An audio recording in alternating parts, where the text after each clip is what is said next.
안녕하십니까. 지하철 2호선의 선릉역이라고 있죠. 그 선릉역에 근처에 저희 회사가 있는데 그 행정구역은 강남구 삼성동입니다. 이렇게 저희 로드뷰상 저희 회사가 보이고요. 그 다음에 그 앞에 공사 중단 현장이 있습니다. 근데 왜 이렇게 요즘 같은 시기에 공사 중단 현장이 많은 건지 그 원인과 그 예방책에 대해서 한번 보도록 하겠습니다. 공사 중단의 원인이 뭐냐, 그리고 그 예방책은 없을까. 공사 중단의 원인의 첫 번째는 그 부실업체를 선정하는 거죠. 부실업체를 선정하다 보니까 특히 뭐 건축박람회 가서 그 호도하는 업체들 많죠.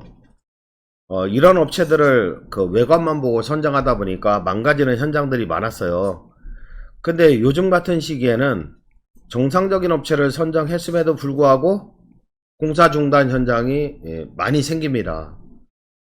우크라이나 사태와 코로나19 이후에 공사비가 너무너무 많이 올랐거든요. 단기간에. 저도 IMF 뭐 리먼 사태 다 겪었지만 이런 경우는 처음 봤어요. 그러면 기성을 받아서 하도업체에 내릴 때 시공사는 보태서 내려야 될 수밖에 없는 상황이 됐다. 그러니까 건축주가 있고 시공사가 있는데 건설사가 있는데 이번 기성금을 10억을 받아요. 계약에 따라서 10억을 받아요. 근데 시공사는 하도업체들한테 내릴 때 영업이익은 고사하고 13억, 그러니까 3억을 얹어서 내려줄 수밖에 없는 그런 사태가 된 거죠. 그러다 보니까 현장이 한가운데에 있는 것도 아니고 여러 가운데 있다 보면은 중견 회사라 하더라도 그 부도가 날 수밖에 없는 그런 사태가 벌어지는 거죠. 그래서 저희 회사 앞에 있는 현장도 건축주가 그 유명한 법무법인임에도 불구하고 공사 중단 현장을 만들 수밖에 없는 그런 사태가 벌어졌는데, 그러면 정상적인 업체를 선정했더라도 이런 리스크가 없이 안전하게 시공할 수 있는 방법은 없을까?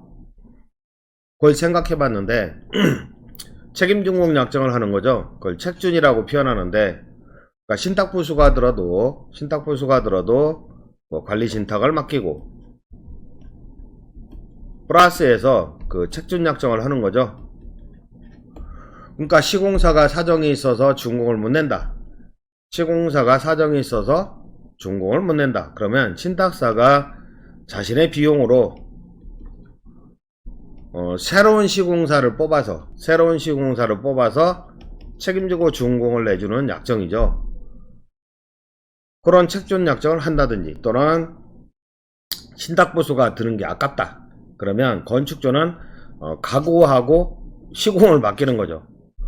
외부 CM사를 두고 만약에 자재값이 10% 올랐으면 내가 10% 올려줄게. 또 자재값이 10% 올랐는지 여부는 CM사가 평가하도록 하는 거죠. 거꾸로 자재값이 10% 떨어졌다? 떨어진 만큼 공사비를 깎아달라. 이런 식으로 약정해서 건축주가 각오하고 시공을 맡기는 경우도 있는 거죠. 여기서 건축주가 3억을 더 얹어준다면 공사비는 늘어나겠지만 준공을 낼 수 있겠죠. 근데 3억을 얹어줄 사정이 안 되니까 시공사 입장에서는 3억을 또 보태서 내려줘야 되고, 그러다 보니까 공사가 중단되는 거 아니겠습니까? 그리고 세 번째는 도덕적인 시공사에게 공사를 맡기는 거. 저희 같은 경우는 닥터빌드가 시공사도 운영을 하고 있는데 작년에 영업을 잘해서 많은 현장을 수주를 했어요. 했는데 공사비가 이렇게 급상승을 한 거죠. 예기치 못하게. 그래서 추가 공사비를 청구할 생각도 못하고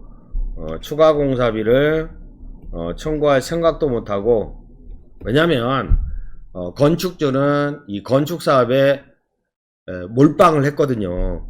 추가 공사비를 줄 그 여건이 안 된다. 그러다 보니까 추가공사비를 청구 못하고 저희가 온전히 공사비를 감당하게 된 거죠. 그래서 이번 사태를 겪으면서 한 4, 50억 정도 떡 싸먹은 것 같은데 이렇게 손실을 봤다 하더라도 얻은 게 있어요. 얻은 게 뭐냐면 그래도 신용을 얻었다. 신뢰를 지켰다. 신뢰를 지켰기 때문에 고객에 대한 신용도가 올라갔다. 물론 공사를 진행하는 과정에서 레미콘 공급을 못 받아요. 그 레미콘 업체는 공급을 안 해줘요. 왜요? 올리려고, 가격을 올리려고. 또 철근 업체도 공급을 안 해줘요. 가격을 올리려고. 이러다 보니까 공기가 딜레이된, 지연된 현장도 있는데, 그래도 건축주는 알아봐 주시는 거죠. 다른 현장들은 뭐 부도나고 공사비 올려달라 하고 이러고 있는데, 하다못해 둔촌 주공까지도 현대건설에서 유치권을 장기간 행사하면서 공사비를 엄청나게 올려받았잖아요. 근데 저희는 도덕적인 건지 바보인 건지는 모르겠지만 어쨌거나 고객에 대한 신용을 지켰다 이거죠. 그래서 좀 좋게 봐주는 그러한 회사에 대한 브랜드 가치가 올라가는 그러한 효과를 받고, 저는 광고비 쓴 거로 생각합니다. 광고비 쓴 거로. 그리고 옛날부터 무슨 근자감이 있어서 까먹은 거는 금방 회복하는 그런 자신감은 있습니다. 저희가 시공만 하는 게 아니라 IT 사업도 하고 도시정비 사업도 하기 때문에 그쪽에서 또 매출을 올리면 되니까.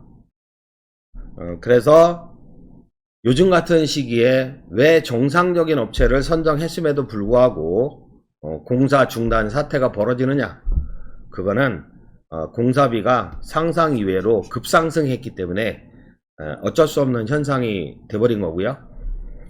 그래서 요즘 느끼는 게 뭐냐면, 작년에 영업을 안 해서 수주 활동을 안 했던, 영업 능력이 떨어지는 그러한 시공사는 생존을 하죠. 근데 작년에 영업을 열심히 해서 수주 현장이 많았던 그러한 시공사들은 굉장히 어렵습니다. 또는 망가지고 있는 거죠. 근데 이게 또 자본주의 생리상 기회가 될 수 있겠다, 그런 생각도 듭니다. 끝까지 생존하는 업체는 살아남을 수 있거든요. 그래서 지금까지 공사 중단의 원인과 예방책 몇 가지에 대해서 설명을 드렸습니다.